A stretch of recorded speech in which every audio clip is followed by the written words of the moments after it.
Dabā gājējs. Dabā gājējs. Atklāj un piedzīvo mežu podkāstā ar Kārli Taukaču Un Inesu Pučeku.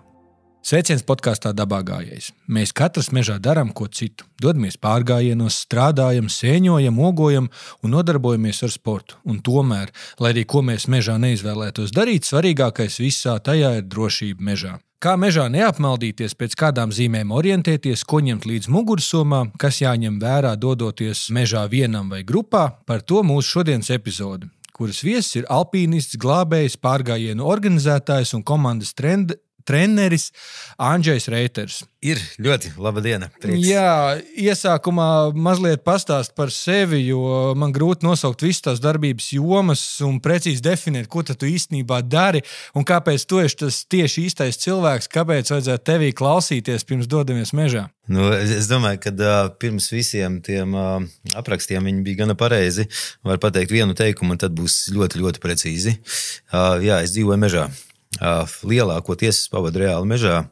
Tas ir ne tikai saistībā ar to, kad vedu pārgājienus, pētu takas, lieku maršrutus, veicu komandu treniņus, bet tādēļ, ka tas ir no pašas bērnības, man ļoti patīk daba, atrasties mežā, man ir komforta zona, vistiešākajā vārda nozīmē. Tā, kad, ja kādreiz grūti un kaut kāds nerisināms uzdevums, tad es dodos uz mežu, pat komandas un strateģiskās sapulces lieku ap ugunskura.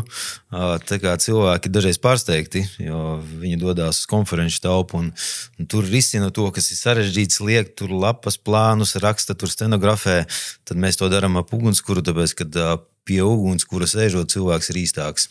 Tā ir mana darba vide, darba vieta, tas ir mans darba galds, mans dators. Jā, tā kā man šķiet, ka pa mežu es šo to zinu. Daudz teikt nevar, tas būtu lecīgi, to var teikt kā glābējs. Vienā brīdī tu pasaki, ka tu zini un pats paslīgsi vai nonāks situācijā, kad maz neliksies. Jā, tā kā šo to pa mežu zinu un droši vien, ka zinu tādēļ, kad mīlu šo vidi. Ir, jā, tā vienā teikumā. Tā tad tiešām laikam esi, nevis laikam, bet tiešām esi īstais cilvēks šīs dienas tēmai. Droši vien jāsāk ir ar to pašu mazumiņu. Kādi pirmie sagatavošanās soļi dodoties mežā, vēl pirms kājās pat ir istabas šķības? Ja? Ko tad mēs sākam, ar ko mēs vispār sākam tajā brīdī, kad mēs paskatāmies uz meža pusi? Man droši vien, ka vairāk kolēģi teiktu par kaut kādu mazu avārijas somu, un tad visdrīzāk nākošais teikums būtu, ielieciet to kā ieradumu, vienmēr ņemt ļoti mazu somiņu līdz, kurā tur ir dažādi degļi, kompas, nāzis vēl kaut kādi tur nemirkstošie sērkociņi, UTT, tur tas segas visas sildošās. Tas ir, jā, es domāju, ka tas solis numur 2 vai 3. Pirmais ir jāsaprot, kur tu atrodies, un vismaz jāapskatās tā vieta. Jo ļoti bieži sāk runāt visi no orientēšanās, tur, kur ziemeļi, kur dienvidi. Šim ir jāga tikai tādā gadījumā, ja zinu, kur es atrodos. Un kas principā tajā apkārtnē ir. Ja es to nezinu, tad diezinu, vai man šī orientēšanās prasme palīdzēs. Tā kā jā, pats pirmais apskatīties vismaz to vietu, un ja nē, kaut kādās nopietnās kartēs, te kaut vai atturot telefonā Google, apskatīties, kur ir nākamais ceļš, kur ir upe, kas tā ir pa vietu. Nevis paļaujoties uz to, ka tas telefons rādīs. Uz to es iesaku nepaļauties vispār nekad. Un tās, ap citu, ir biežākā nomaldīšanās tāda iemesls vēl tajos laikos, kad es biju glābējs un tiešām meklēju nomaldījušos cilvēkus. Par laimi tad telefoni bija tādi, uz kuriem mazāk varēja paļauties. Tie bija vienkārši podziņām. Bet jebkurā gadījumā tas bija viens no iemesliem, kamēr cilvēki nomaldījās, tāpēc, ka domāju, ka man ir kaut kāda panacēja, kā rezultātā es vienmēr tikšu ārā. Tā kā jā, pats pirmais vienkārši tīri tehniski apskatīties, kad, ja es dodos tajā un tajā vietā pēc ogām, redzamības zonā, upe, pieņemsim, kad es neatšķiru pat mērogu. 200 metriem, 2 kilometriem viņa tur ir kaut kur priekšā. Perpendikulāri, sāniski, blakus. kur ir dzelzceļa līnija, kur ir kaut kāds lielais ceļš. Ja kartē var ieraudzīt tādu pilnīgi taisnu strīpu ļoti bieži, ko cilvēki dažreiz jauca ceļu, tas ir augstsprieguma līnijas, tad ideāli. Šie orientieri jau ir pietiekoši, lai es kaut ko varētu tajā darīt. Ja nākošais solis, paskatīties, kur ir tās strīpiņas, tās iekaviņas, kas apzīmē puru, es domāju, ka tas ir diezgan netīkamākais piedzīvojums, kas tur var gadīties. Pārējais ir izcināms, un Latvijā vēl jau vairāk. Jā, tā kā pirmais apstīties, kurien dodos, kas tur atrodas. Tā, tas ir apvidus izpēte, lai mēs saprastu, kas mūs sagaida. Jā, es viņu varbūt pat vēl bišķiņ pakomentēšu. Ja mēs ejam ar grupu, vedam un pētam tur kādu garāku maršrutu, tā tiešām apvidus izpēte, un es domāju tā nopietni pieejot. Ja es eju sēņot, tad jebkurā gadījumā apskatīties, kas tur ir pa zīmēm. Kur mežs, kur ceļš, kur dzelzceļš, kur upe. Arī tas būs pietiekoši, ja tagad cilvēks nonāks tajā situācijā, tad viņam vismaz būs kaut kādi 3-4 parametri, ko paļauties. Ar to jau pietiks. Labi, apvidus ir viens, un tā tad ir inventārs noteikti, ko mēs ņemam līdzi. Un tur noteikti uzreiz ir arī tā kā jāmēģina sadalīt vienas dienas, vairāku dienu, tā ir grupa vai tas ir ar ģimeni, varbūt tur tāds par tādām sadaļām, lai mēs tā kā varam saprast, ko no inventāra ņemt līdzi īsākās, garākās distancēs. Es viņu varbūt tādu no sākuma iestartiņu un pēc tam par to īsāko, garāko un vai viens vai grupā. Es kādreiz darīju pats tādu tā kā treniņu, neko nedrīkst cilvēkiem darīt to, ko tu pats neesi izpētījis. Salikt to pašu mazo somu. Tur kaut kādu bļodu saliekam, nesaliekam, bleķa vienalga, nazīti saliekam, mazāku tur iekšā, krāmu to pašu segu, kompasu, vēl kaut kādu dekšķidrumu, visu to. Un pēc tam katrā nākošajā gājienā vienu no viņiem ņemt nost. Līdz beidzot paliec pilnīgi tukšā. Un pēc tam jau tu vari saprast, priekš kam katrs tas priekšmets tajā ir vajadzīgs. Un tad tā plānošana un likšana viņai jau būs tāda apzināta. Mēs sapratīsim, priekš kā viņš ir. Un tas ir baigi svarīgi tādēļ, kad ir meža izstrāde. Man patīk tā smuka tēma, tur ir dažādi zāģi. Un cilvēks parasti saka husis. Tātad konkrētu firmu, konkrēts nosaukums. Īstenībā lielākā daļa zem vārda husis apzīmē motorzāģi jebkuru. un pēc tam tikai tas speciālists, viņš saprot, kurš priekš kā ir vajadzīgs. Un šajās tādās sadaļā par plānošanu tieši tāpat es novērtēju kaut kādu inventāru plusus vai mīnus tikai tad, kad zinu, kā viņš strādā. Un droši vien atpakaļ, es tā varbūt izplūdu bišķiņ tajā pirmajā punktā, tad, kad es dodos viens. Man ir jāsaprot, ka laiks var mainīties, neatkarīgi no tā, kas ir tajā telefonā. Bīstams ir ļoti karsts un bīstams ir slapjš, arī augsts. Ja es dodos laikā, kurš šobrīd izskatās ļoti saulains, ar visu to man ir jāparedz lietus mētelis, piedāvājas labāk, tas ir pančo, un es parasti iesaku pančo, kas iet vēl pāri mugursomam. Tā tikai liekas, ka mugursomā apakšā tur ir tas smukais pārvalks, kas tos somu sargā. Aiz tās malas var sajiet tik ļoti daudz, un tas ir piedzīvots, kad viss iekšā esošais ir absolūti slapjš, tā kā tas pavisam noteikti.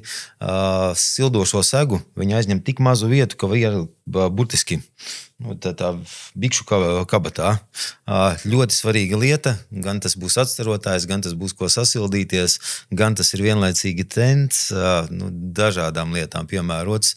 Šobrīd ir ļoti veiksmīgi ražojumi hamokiem, kas ir super mazi. Tepat latviešu puikas ražo super labas kvalitātes hamokus. Viņš arī burtiski lien, tāds bija bikšu kabatā. Ārējā, bet tomēr to pavisam noteikti tādēļ, kad ir svarīgi palikt sausam. Un visas tās lietas, ko internetā var redzēt par tur smuki uzbūvētām mājām, kā viņi tur pātrinātā tempā taisa, saliek tur to nojumu, viņi izskatās ļoti kruta, tas ir mežonīgs darbs. Tie ir tieši tie spēki, kurus es netērēšu nekādā gadījumā krīzes situācijā. Un ja es varu uzvilkt hamoku, un tas nozīmē, ka man būs savs dibens, un pārlikt kaut vai to segu, tad jau es būšu izdzīvojis un drošībā. Visu pārējo var skatīties pēc tam. Mugursoma un apavi. Divas lietas ļoti svarīgas. mugursoma, ja viņa nav vērta, un ja cilvēks ar viņu ejot nomokās, vai viņam nodauza muguru, vai uzberž tur kaut kādas strīpas, tas būs drīzāk traucēklis. Otra lieta - apavi, un tas man laikam ir tāds viens no centrālākajiem punktiem. Pat neilgā distancē ejot, tepat Latvijā, pat kādā lielākā nacionālā parkā, cilvēks var nonākt burtiski kritiskā situācijā, viņam uzbežās tūna. Viņš nevar uz priekšu paiet. Un ja viņš saka, ka es tikko aizgāju uz superveikalu, nesaukšu tagad tos brendus un vārdus, un nopirku ļoti labas, tur super tās un tās firmas, visu to augšiņu trekingu apavus, tad tas galīgi neko neizsaka. Ja viņš viņus nav iestaigājis, ja viņš nav pārgājis kaut vai 2 pārgājienus pāri 10 kilometriem un skaidri zina, ka viņam neuzberzīsies, piedāvām gan sausiem, gan slapiem, tad var teikt, ka tie viņam ir apavi. Ja nē, tad es viņu izskatu kā cilvēks, kas ir cietis nelaimi, jo tas ir gandrīz tas pats, kas ar plikām kājām iet. Visdrīzāk, ka viņš finālā ar plikām kājām arī ies. Jā, tā kā apavi pavisam noteikti. Un vēl viena lieta ir, šobrīd viņu jebkuru var nopirkt tādas celofāna maisiņas, pat nerunāju pa vakumu, kurā pat tās lietas, ko es lieku mugursomā, es viņas ielieku šajos te sausajos maciņos, tādēļ, kad var nokrist, soma var iekrist kaut kādā vietā, lietus var būt dažāds, es viņu varu likt pagalvī, ir ļoti svarīgi, kad, ja cilvēks paliek pa nakti, lai viņam ir sausas drēbes, un arī tad, ja viņš ir tā kritiski izlīs, vai nedod Dievs augsts sāk palikt, tad viņam šīs te sausās drēbes būs tāds, es teikšu, motivators. Tas ir tāpat kā ugunskurs. Funkcionāla nozīme viņam ir pietiekoši reti. Vismaz mūsu platuma grādiem, bet morālā stāja cilvēkam, tā, ka viņš apsēžās pie ugunskura, momentāli mainās, un viņš uzreiz jūtās, ka stipri, jā, kad viss ar manīm kārtībā ir. Jā, tā kā šīs lietas pavisam noteikti, un ja mēs pieskārāmies pie uguns, tad manā izpildījumā tie ir vismaz 3 dažādi aizdegšanas līdzekļi. Gan krams, gan šķiltavas, gan sērkociņi. Katram ir savi plusi mīnusi. Ja es paļaujos uz vienu, nav pārāk labi. Es pat varu pateikt, es zinu, kad tajā pašā tēmā esi, guļammaisā vienmēr ir tāda mazā kabatiņa. Jebkuru guļammaisu, kuras izvelku, man tur vienmēr ir kaut kādi rieksti un šķiltavas vienas. Es pa viņām pat aizmirstu, bet defaultā es viņas vienmēr ielieku, jo te pēkšņa situācija man viņas ir. Jā, tas ir gana daudz.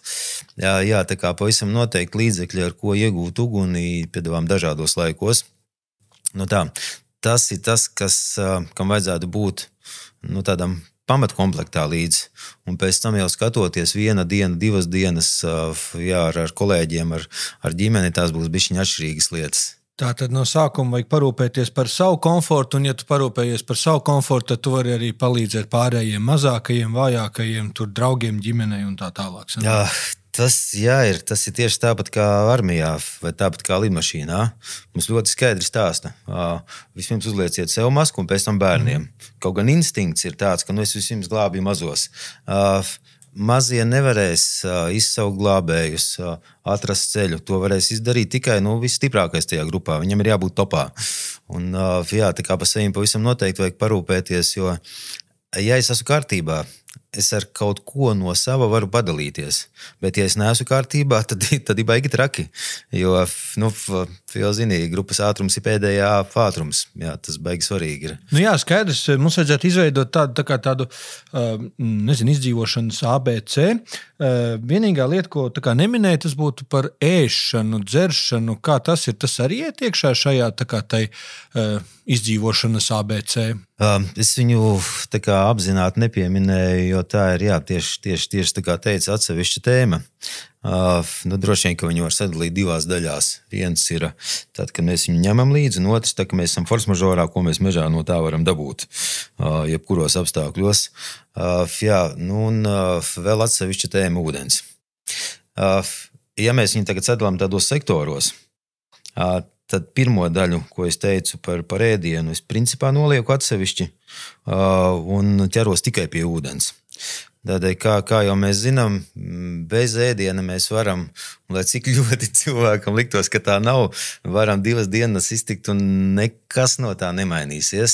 Es pat izstāstīšu šobrīd tādu atkāpi, lai mēs nebūtu tik akadēmiski tajā virzienā.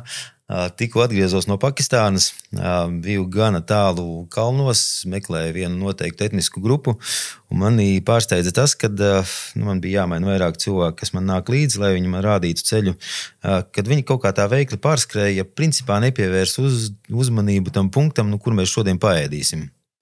Un tā, ka bija pagājušas 2 dienas, un es tā kā teicu, ka pēc jau ēsti gribās, tad viņi teica, sorry, mēs aizmirsām, jo pie mums nav pierasts ēst katru dienu. Tas ir absolūti normāli. Līdz ar to neviens tur nebija psihiski atpalicis, nevienam rokas netrīcēja. Bez ēdiena mēs varam iztikt gana ilgi, bet bez ūdens gan nē. Un sevišķi, ja tas ir tādās kritiskās situācijās, tātad pavisam precīzi ūdens. Viens, lai tie ir trauki, kas ir līdz, tā ir lielāka, mazāka pudele termosiņš ideāli, kur ir ūdens. Otra lieta, un tas man ir no kalniem iegājies, sevišķi no tāliem, tur Nepāles, tās ir nelietojiet nekad normālā stāvoklī, bet ūdens attīrošajām tabletēm līdz ir jābūt, jo stāvoklis var būt jebkāds. Trešais ir prasme izveidot ūdens filtru. Esmu taisījis rullīšus, rādījis, kā to darīt. Nevajag obligāti taisīt tūti no bērza tāsīm, un tad tur sūnu, tad tur smiltis, tad tur tās ogles, atkal smiltis. To var izdarīt no tēkrakla. Ar šito kraklu es varētu uztaisīt filtru. Saliekot 2 kārtās, visas 4 būs. To es iesaku cilvēkam vispirms izmēģināt, reizi dzīvē izmēģināt, tādā tā kā treniņā, un tad nebūs tā sajūta, kad ir nonācis kritiskā situācijā. Un vēl viena lieta. Nav tas pārāk veselīgi, bet es esmu vārījis ūdeni plasmasas pudelē. Kamēr viņā ir ūdens, viņa vārās.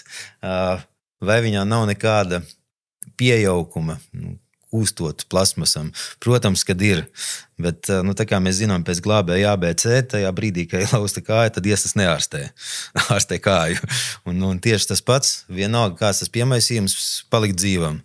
Savukārt, ja dabūja nedod Dievs kaut kādu parazītu vai diarēju, tad drīzāk trakāk, jo tā ir reāla problēma. Tā kā pat to, ko es esmu izfiltrējis, viņu pavisam noteikti vajag pēc tam vēl vārīt, ja tas ir iespējams, vai kaut kādā veidā vēl apstrādāt. Jā, tā kā es iesaku ievērot visas kārtas, tā kā ūdens pirmais par pārtiku un to, ko ņemt līdzi. Jau teicu par sausajām paciņām. Pat ja es ņemu ēdienu, kas nav kaut kādas tās tuvis veikali ļoti izsvērtās, jebkurā gadījumā, lai viņš sver maz un lai viņš atrodas hermētiskā traukā. Tad, kad rolto makaronus, viņiem tiek ūdens, un to kāds nav pamanījis. Viņi pēc 2 stundām mugursomā ir ķite pa visu mugursomu, un viss apģērbs ir tāds, un tas nav ātri izžūstams. Jā, tā kā es skatos, lai viņš ir kaut kā atsevišķi salikts, un pats galvenais, lai viņš būtu mazs svarā, bet ar daudz kalorijām. Un šitajā te vietā pats galvenais punkts. Zinu, ka šobrīd ir moderni tur domāt par diētu, izsvērtiem svariem, pareizi ēst. Viss tas ir labi, tikai ne krīzes situācijā. Krīzes situācijā treknu, taukainu, kaloriju dodošu, viss tas ir ārkārtīgi vajadzīgs. Ar C vitamīnu mežā, es domāju, kad var atrast. Jā, pats zaļkāpostu izskatā. Jā, reku pie tās ūdens un ēšanas es varu pielikt no savas puses klāt to, kas man vienmēr ir līdzi. Man vienmēr līdzi ir pupiņburka. Jo tur ir 2 vienā, pat ja negribas ēst pupiņas, var uzēst vienmēr. Un tev vienmēr ir līdzi arī, kā jau iepriekš minēju, hermētisks konteiners, un ja ir līdz nazis, kas arī vienmēr ir līdzi, tad no šīs te pupiņu burkas, var uztaisīt gan katliņu, gan krūzīti, un tas ir tāds 2 vienā, tāds principā zero waste, ka tu atnes konteineru kaut ko, kas ir slēgts, un kurš var kaut purvā mērcēties, bet tāpat pupiņas būs gardas. Es pat vairāk pievienojos Štruns par to, ka tam varbūt ir svars lielāks. tā viena buņģa, tas ir vesels instrumentārijs. Nu, un, ja mēs šitam pieķērāmies, mēs tagad višķi tā kā profi runājam, tad vēl maskāk. Tad, kad man mācīja visas izdzīvošanas lietas, tas bija gāna daudz gadus atpakaļ, tad tas izskatījās, piemēram, tā kā tā Girla Bersa, jeb kā viņu pareizi sauc, filmās, tur to no tā izveidot, to no tā uztaisīt. Savukārt tie pēdējie akcenti bija apskaties riņķī, ko tu vari atrast.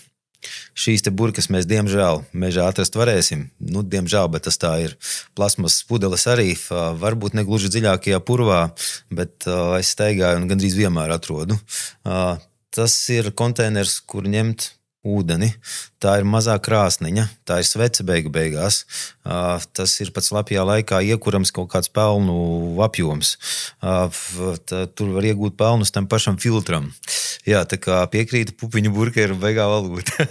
Jā, man vēl tur ko atklātu, bet es līdz šim esmu tiešām kā katliņu, un tur pat nav jābūt nekādam profam. Izēda pupiņas, izskaloja, ja, un liec tur pat uzvār savu kafiju. Tieši tā, nu, un ņem līdz viņu kā konteineru, ja, un pēc tam lieto viņu atkal. Un tad no tās iepriekšējās tikko sarunas, tad man izkristalizējās tas ABC, ja, tad pirmais varētu būt tas ūdens, to mēs tā kā izrunājām, ja, kad ūdens ir svarīgāks. Otrais bija tā vieta, izpētīt šo te vietu. Varbūt mazliet var ieskicēt vēl vairāk par to, kā izpētīt šo te vietu. Jo, labi, teici Google, varbūt vēl kaut kādi resursi, varbūt tādi pavisam vienkārši, ja neko nesaprot, nu, tur no ceļa, kā orientēties tajā vietā, nu, neiet dziļāk, tālāk, nu, to vietu aprakst, lai tas ABC mums tā kā piepildās. Lielākoties jau šākā tā mēs dodamies uz mežu kaut kādu transporta līdzekli. Visdrīzāk, ka skūters tas nebūs, es domāju, tas elektriskais skūters, jā, braucam ar mašīnu, braucam ar velosipēdu, un tā, ka mēs turieni dodamies, mēs jau redzam, ka mēs pārbraucam kādam krustojumam, piebrauc kāds lielāks, mazāks ceļš. Šo te visu es ļoti iesaku atcerēties, jo man liekas, ka tas ir nebūtiski, tāpēc, ka es tikko paņemšu bērzlapis un došos atpakaļ. Bet, dažreiz tas var izrādīties 2 dienu notikums ar visām bērzlapēm. Tā kā, jā, pavisam noteikti es apskatos, kur. Un, ja ir tā, ka, teiksim, šī ir vieta, ko es esmu izvēlējies iet, nepaslinkoju pabraukt uz priekšu, apstīties nākošo ceļu un tikai tad piebraukt to, no kurienes iešu iekšā. Tur jau es redzēšu kaut kādus vismaz 2 orientierus, kas būs. Nākamā lieta, pirms es eju mežā iekšā, un tas varbūt būs dīvaini, paklausīties skaņas. Mēs visi zinām, ka autoceļu lielu autostrādu var dzirdēt ļoti tālu. Nemaz nerunājot pa vilcienu. Vilciens, varbūt Latvijā ir šobrīd tāds redzprieks, bet tomēr arī to, ja var dzirdēt, un tas pie kaut kādām vairāk tādām maģistrālām līnijām, tas ir vēl viens orientieris. Mašīnas mēs dzirdam, ja gadījumā mēs redzam, ka pārbraucam upei, kaut vai tajā pašā Googlē iesaistīties, kur viņa iet un vai viņas ķērso to pašu ceļu, no kura mēs gājām iekšā. Ļoti bieži tas ir tādā, es tagad burtiski schematiski rādu, tādā tā kā kabatā, kur iet ceļš, un tur kaut kur tālumā ir upe. Kur viens ceļš ķērso, un otrs, vienalga, kaut vai pēc 11 kilometriem tilts. Tātad es esmu noteiktā kvadrantā. Es no viņa neiziešu ārā, nepieejot upei, vienai no 2 ceļiem, vai no tam pašam, kur man stāv mašīna, kur es atrodos. Šis ir, jā, gana tāda precīza lieta, un tad, kad es pat apjukšu un nesapratīšu tur kaut kādas debes puses, es varēšu paklausīties, kur ir vilciens, es viņu dzirdēšu, vai kur ir kaut kāda mašīnu trase. Šie te, jā, gana būtiski faktori, un tad vēl, ja es skaidri zinu, kad es dodos perpendikulāri uz kaut ko, tad es varu apstīties, kurā pusē man saule ir. Ne visi cilvēki orientēsies pēc debes pusēm ar vai bez kompasa. Plus vēl tam karte vajadzīga ir. Bet viņi pilnīgi sapratīs, tā, kad es eju iekšā, man saule spīd vai šitā te, vai šitā no sāna. Tātad, ja man viņa spīd no šīta sāna līdz 12, tad es meklējot pat tā sēnes, skatīšos, lai viņa man tomēr spīd tieši turpat. 12. sapratīšu, ka, ja es griežos atpakaļ, tad man viņa spīdēs tajā pašā vaigā, bet ja iešu uz priekšu, tad jau otrā. Gana tāda neliela, bet ļoti praktiska orientēšanās tajā. par visu smalkāku, tur kartēm, visiem koordinātēm, nu, tas, es domāju, kad ir tomēr profiem, un profija nomaldās, tad viņi iegūst tikai papildu brīvdienu. Nu, skaidrs, tad sākumā ir veidot kaut kādas tādas, tā kā viegli nepārprotamas robežas, kabatiņas, kvadrantus, kurus nepārkāpt, lai vispār saprastu, kur tu esi, un pat, ja ir kaut kādas problēmas, tad tu vari pateikt, kad iebrauc pa šoseju, pagriezos pa labi, upi nesu šķērsojis, meklējiet mani tur, jo, nu, tad apmēram visiem ir skaidrs, kurā tai zonā tu tā kā esi. Ja, piemēram, divas draudzenes aizdodās slogot vai sēņot, labi aizdodās pārgājienā. Šobrīd sakarā ar to, ka ir daudz inventāru un visa pārējā, tad cilvēki paliek tajā pārgalvīgāki, nu, tādā klejojumā. Nu, nekas netraucē tajā pašā telefonā ierakstīt, aizsūtīt lokāciju, pateikt, mēs pagriezāmies no turienes, nezinu kāds ceļš, bet nu, tur pieņemsim netālu no Iecavas, pagriezāmies uz turieni, jā, apmēram domājam atgriezties pie mašīnas tur pēc stundām 2 vai 3. Nu, vienalga, kaut vai 6.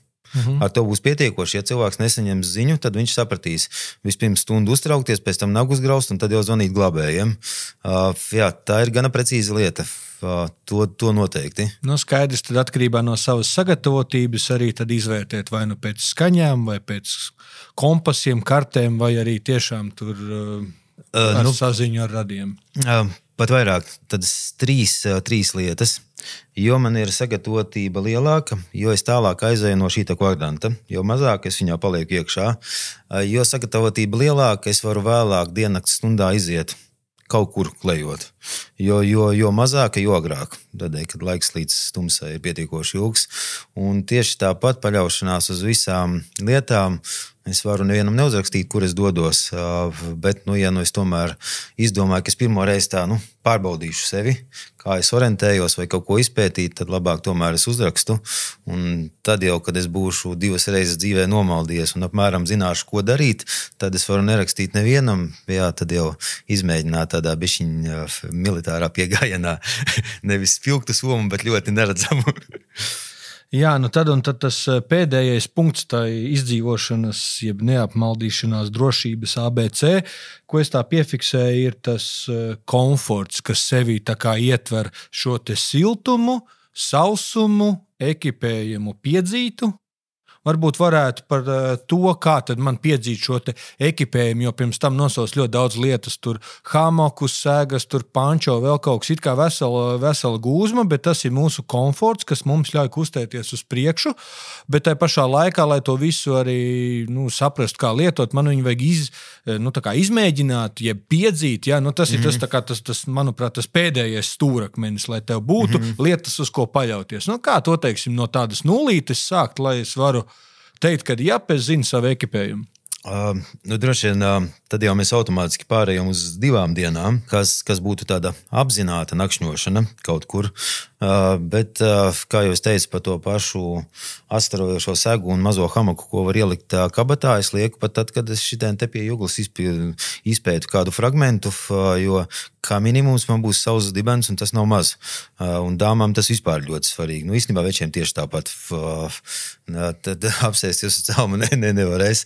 Ja mēs ejam uz 2 dienām, tad, kad mēs esam reklāmās ļoti labi piepūšamie madrači, nu, izaiet 2 reizes, izmēģiniet, paguliet dienas laikā diendus uz viņa.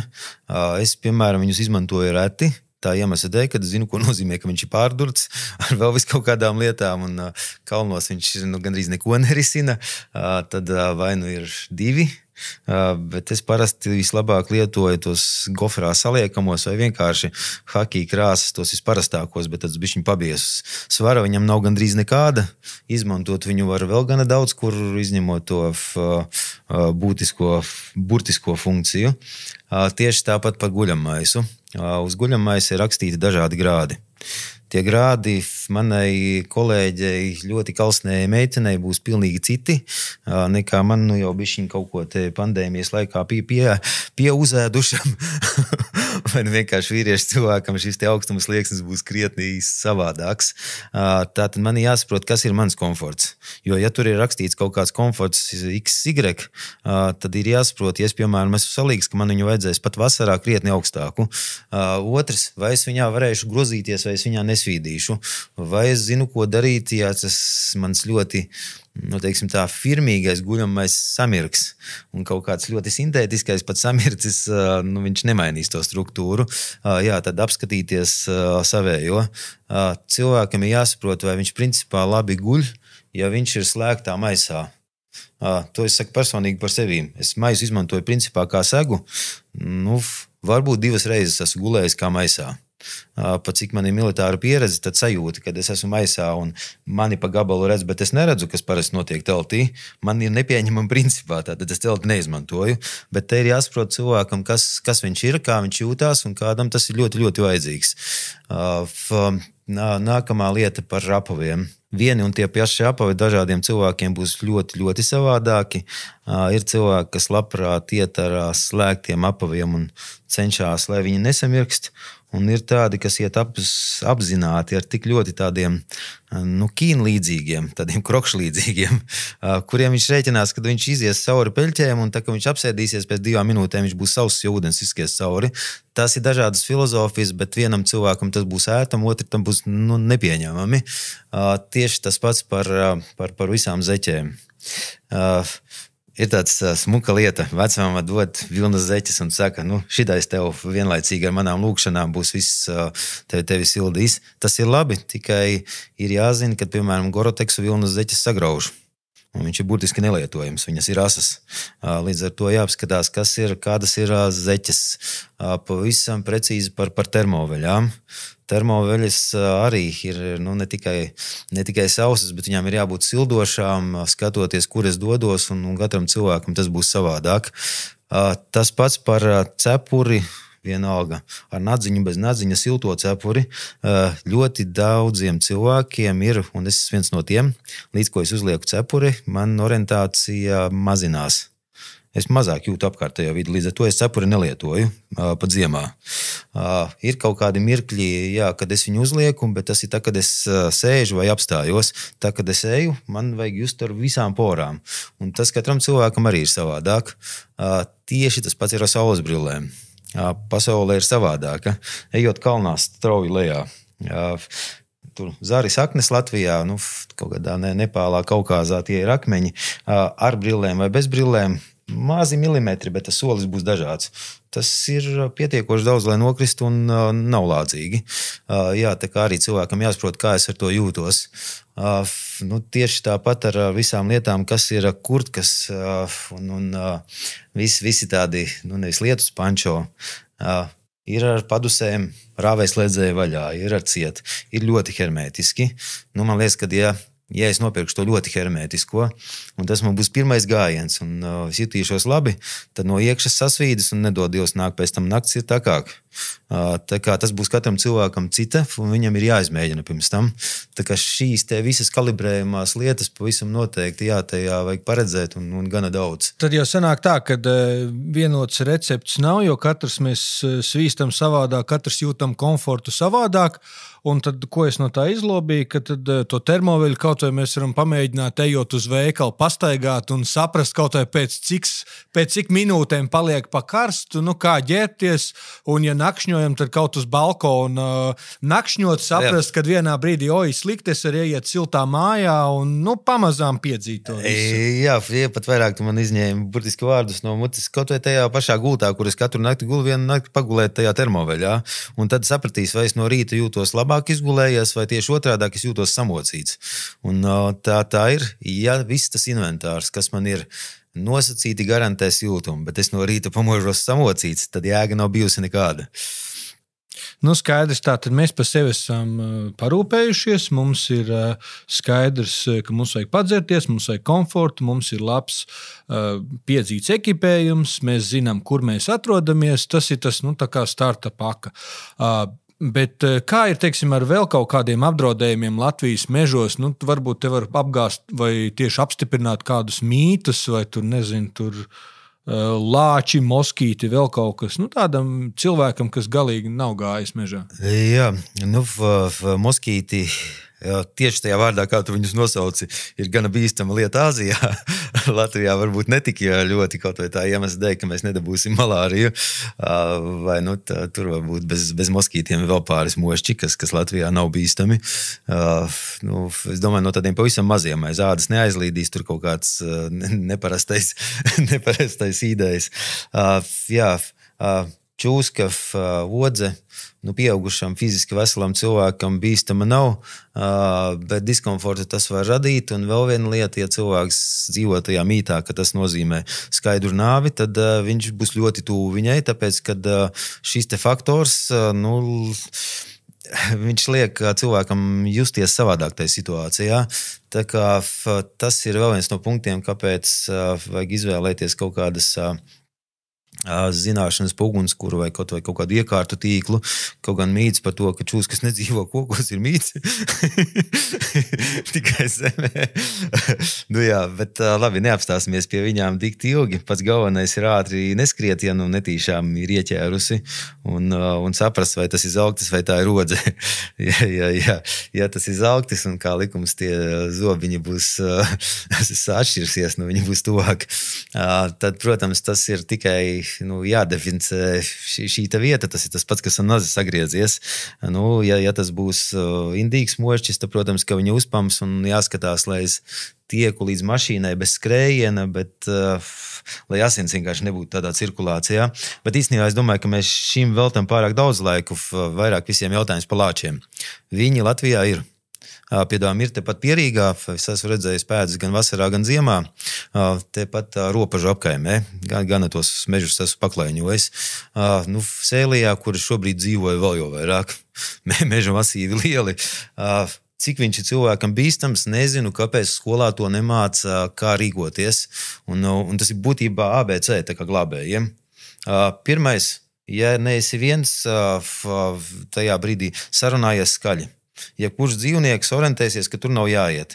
Ja viņš nav traks, es domāju, medicīniski traks, ja nav tā, kad viņš būtu ievainots vai tur mazie bērni, kaut gan arī tad viņš viņus vedīs projām, tad viņš, protams, ka no tās vietas izvairīsies. Ja viņš jūs pamanīs, jūs viņu pamanīsiet. Ja jūs viņu pamanīsiet, tas nozīmē, ka viņš jūs pamanīja jau sen. Tad vienkārši vajag tīri fiziski kļūt lielākam.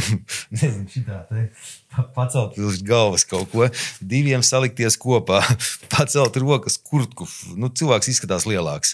Ar to pietiek, lai viņš saprastu, ka es varu eksperimentēt, bet šis nav mans medījums. Nav mana kalibra medījums. Trešā lieta, ja viņš tomēr tā kā aiz intereses nāk virsū, tad nekādā gadījumā neskriet un nepātrināt gaitu, bet iet kaut kādā virzienā, pēc kā viņš saprot, kad viņš tas ir pārliecināts par sevi un grasās turpināt to, ko viņš darīja. Es neteikšu, ka iet gluži pretī viņam, var pat diagonāli, bet galvenais nedot atpakaļ gaitu un negriezt muguru. Kad ties ir vilki lapsas, ja viņi izrādīs kādu uzmanību, nesen bija kurjos Siguldā lapsa taisu nometni, netālu no Siguldas mežā. Taisu nometni, pat cik man dienā nāk komanda, meža izdzīvošanas un komandas treniņš.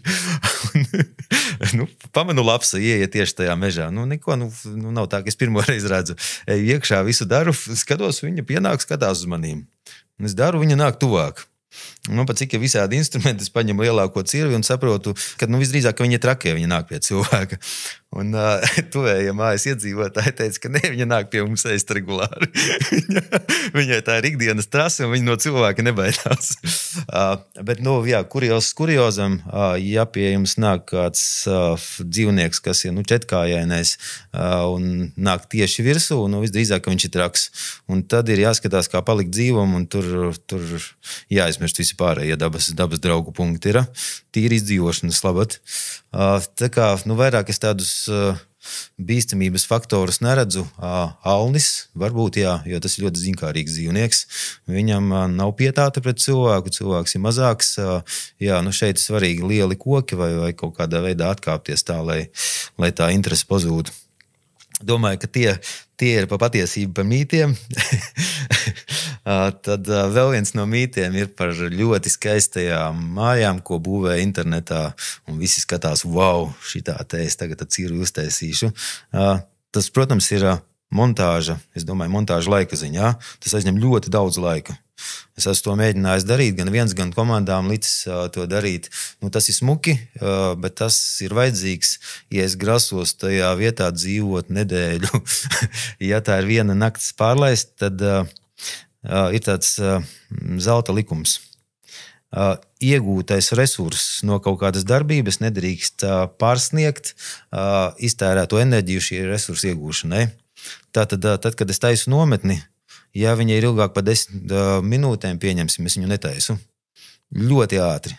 2 zarus saviju pārvalku pāri, savu lietus pončo pārlieku tai vietai pāri, visas rekures es drošs no lietus, no visu kaut kā. Ilgāk nē.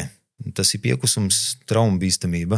Viss sarežģītākais, kā teiksim, saglabāt mieru sarežģītā situācijā, kad, pieņemsim, kā iepriekš minēju, tur pacelt rokas, kad nāk tas lācis, vai reaģēt uz šo te lapsu, vai pēkšņi lietus laikā, lai nepārņem panika, tiešām uzsis šo te pančo virs galvas. Jo man liekas, ka tas ir tāda stresa vadība, kā teiksim, tāds iesācies, ar ko viņš varētu sākt un tā kā ieskatīties tajā, kā viņš reaģē pret stresu un kā saglabāt mieru, lai beigās izbeidzās labi. Es domāju, ka viņš ir gan līdzīgs kā, pieņemsim, rausuma cīņām. Jā, pat cik tajā esmu no ļoti mazām dienām. Pie visa tā, kad ilgus gadus trenējos un zinu, ko nozīmē sviedru asinis, katru reizi, kad es iekāpu ringā, man roka kāja trīc. Ko es varu darīt? Es varu tīri fiziski kustēties, un viņš jau mazinās. Otrs, es varu uzreiz domāt par kaut kādu noteikti plānu vai darbību, vai apskatīties, kad man pretī ir tikai cilvēks. Mežā, tad tie būs ne tikai cilvēks, bet citi faktori. Un trešais, saprast, kad šis ir kaut kas, ko es baudu, lai cik tas dīvaini nebūtu. Es tagad dodos pārgājienā, es baudu bīstamības faktorus. Es tāpēc eju, man tāpēc mežs interesē, viņš ir īsts. Viņš nav, tā kā mēs sākumā pirms raidījuma runājām, viņš nemānās, neliekuļo tur, neizrāda liekas pieklājības, viņš ir ārkārtīgi tiešs. Un atcerēties, ka es taču gāju daļ tā. Līdz ar to man viņš izskatās uzreiz savādāk. Un otrs ir kaut kāda maza kustība. Tā mazā kustība ir tā kā, es jau pateikšu tādu glābēju, ABC. Man ir nācies nokļūt situācijās, kurās es kā katastrofu likvidācijas vadītājs nezinu, kā darīt. Un es nevienam no savas komandas nevaru teikt, jo es nezinu. Šāds te moments, krieviski labs vārds stupar, pat nevaru pateikt, kā viņi varētu atzīmēt. Tāds sastingums, apstājiens, pauze. Viņa var iestāties katram cilvēkam, un es viņu risinu ļoti burtiski. Mēģinu izdarīt 2-3 soļus, ko es tajā brīdī saprotu. Ieraugu to, pakāpjos 3 soļus atpakaļ apstājos. Tur neuztvēra, kāpēc, tāpēc, ka es apstājos. Šitajā vietā man neiestājās panika no tā, ka pēkšņi ļoti mitrs. No tā, kad apmaldījos, neapstājās panika, jo man vecmāma kādreiz iemācīja tādu varbūt māņticīgu, bet tā bija tomēr dzīves gudra lieta. Viņa teica, ja tu mežā apmaldies, apsēdies, novelc kurpes, uzvelc atpakaļ, sasien un skaties, ko tālāk darīt. Liekas, ka baigām maģiem iztika. Pārvelc kurpes, tātad tu pārvelc citu ceļu, citu virzienu. Īstenībā nē. Man pārgāja stress, es darīju fizisku darbību, mazā motorika ieslēdzās, un pēc tam es varu sākt izvērtēt, jo man pārgāja tas stress moments. Respektīvi, nekrist panikā ir ekvivalents vārdam darīt kaut kādu man saprotamu pirmo kustību. Un tieši tāpat bokseringā. Daru vienu, otru, man pēkšņi sāk parādīties plāns. Vairs pretinieks nav tik bīstams. Jā, apmēram tā. Un tas ir svarīgs posms. Jā, un tad laikam tas pēdējais tas jautājums tieši par to individuālo drošību ir tieši tas, kurā brīdī tad tiešām spiest to stop pogu, kad meklēt to telefonu, kad zvanīt, kad meklēt tiešām palīdzību, lai nebūtu par vēlu, un arī tajā pašā laikā, lai, es nezinu, tur nebojātu dienestiem dienu, kad, lai nebūtu viltus izsaukums. Jā, Es domāju, ka tur var sadalīt vairākas lietas, un tā pirmā, jo viņi pateica priekšā tā gan precīzi. To pogu vislabāk ir tieši tāpat, kā ir ūdens jahtu kapteiņu mācībās. Ir tāds moments, kad ir buras jānolaiž uz pusi, jo vēja brāzmas ļoti lielas, un tas nozīmē, ka varbūt nestandarta situācija viņu var apgūst no tā. Tad viņu nedara tajā brīdī, kad ir tā brāzma. Viņu dara pirms tās brāzmas, tad viņai ir jāparedz. Un ja es redzu, kad man liekas, ka ir panika un es īsti nesaprotu, tad tas ir jādara līdz brīdim, kamēr telefons izslēgsies. Pēc tam visdrīzāk, ka viņā būs haotiskas kustības, kas to bateriju nobendēs ātrāk. Vismaz pateikt draugiem un nevienam, 2, 3, kur kā atrodos. Vēl viena lieta, ja es tomēr zvanu dienestiem, un es domāju, ka par to nevienam pāri nedarīs. Man ir nācies sastapties ar ļoti dažādiem zvaniem, reāliem, kur cilvēks nesaprot, ka viņš ir briesmās, kur tas ir reāls maldinājums, vienkārši kaut kāda dumja caurnešana vai kaitniecība, tad ir secība.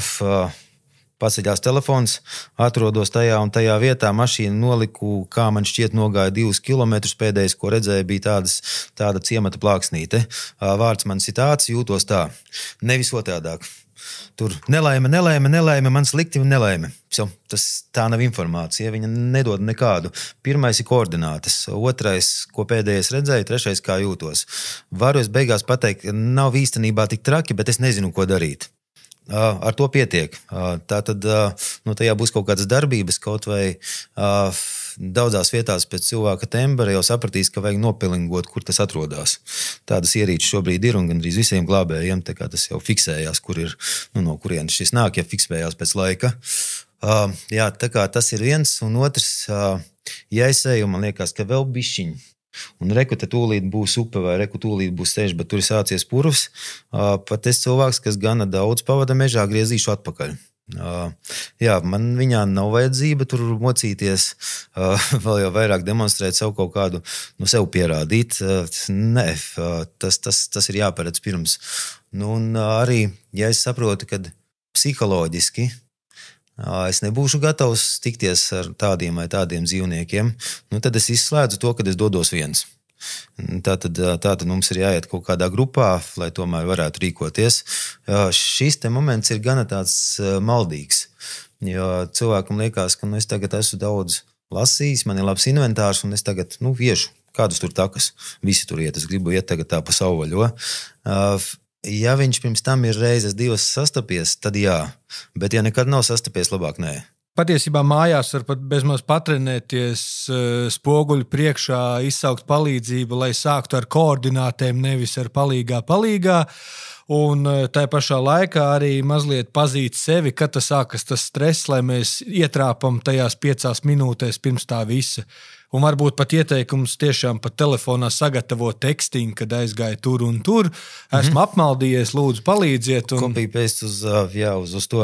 Jā, šīs lietas ir jātrenē tāpat, kā mēs sākumā runājam par pārrunām vai par konfliktoloģiju. Viņas nesastāv no teiksim, tādas cilvēku liekulības vai manipulācijām. Viņas sastāv no impulsiem, kuri ir jātrenē. Mēs, piemēram, dzīvē neuzdodam vairākas reizes vienu un to pašu jautājumu dažādās formās.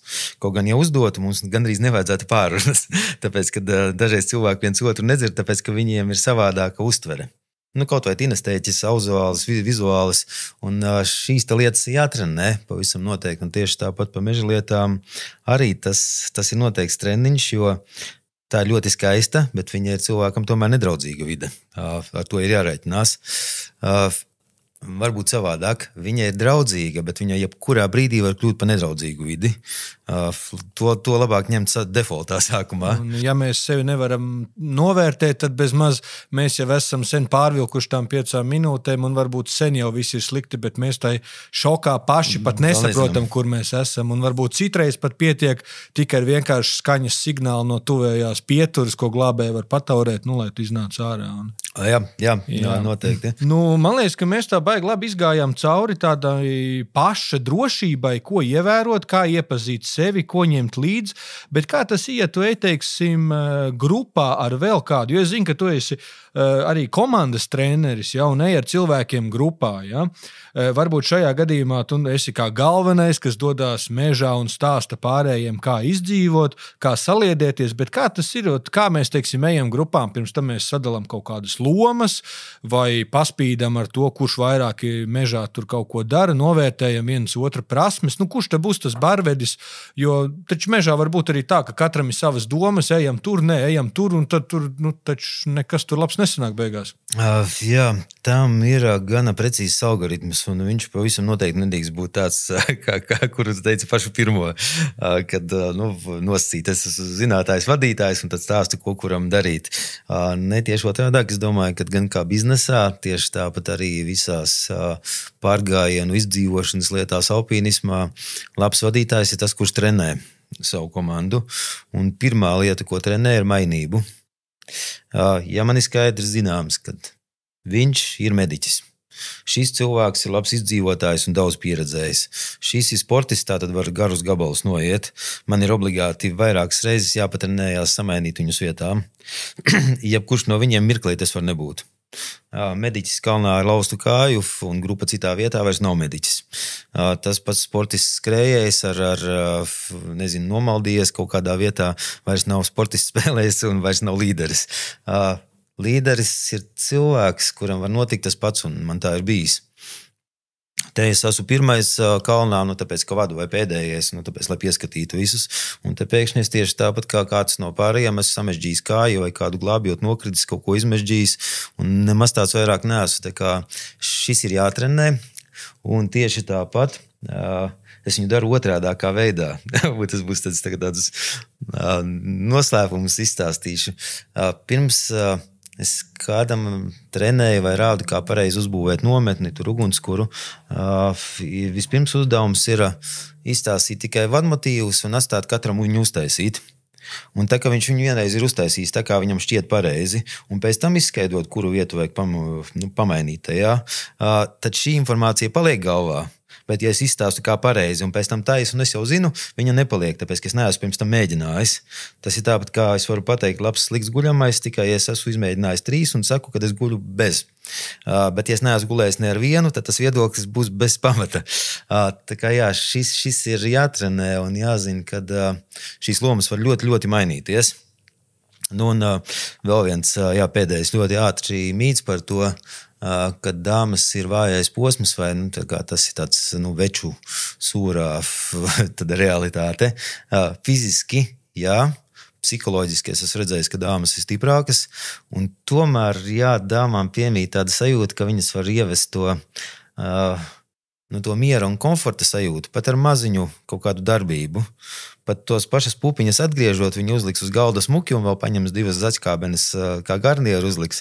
Un visiem būs sajūta, es tagad ēdīšu pusdienas. Veči to darīs skarbāk, un dažreiz tas viens punkts ir ļoti, ļoti svarīgs.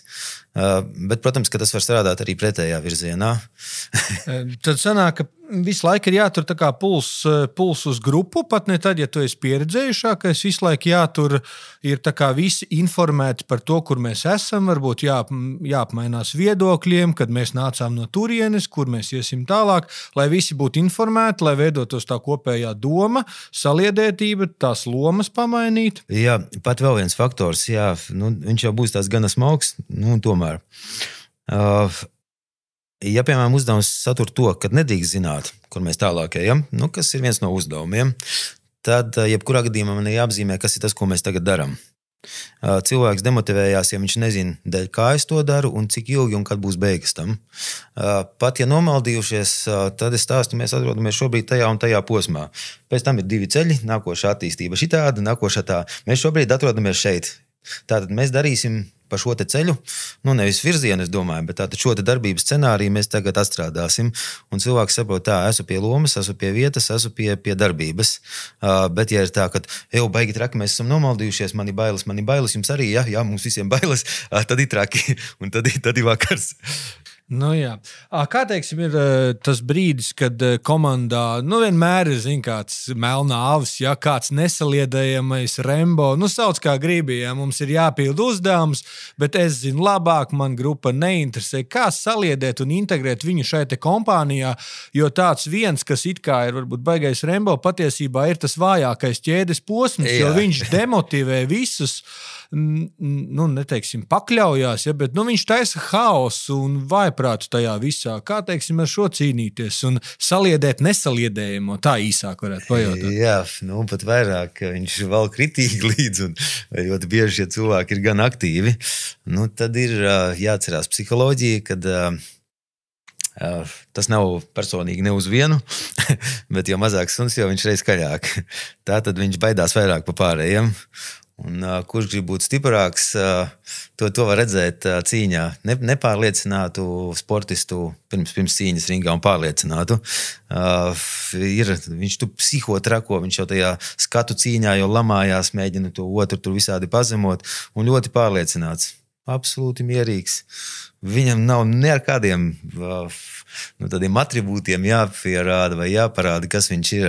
Un te ir arī atbilde tur. Tātad, ja es šādu darbību redzu, un, protams, kad viņu esmu sastapies, tad pirmais uzslavēt šī cilvēka rīcību.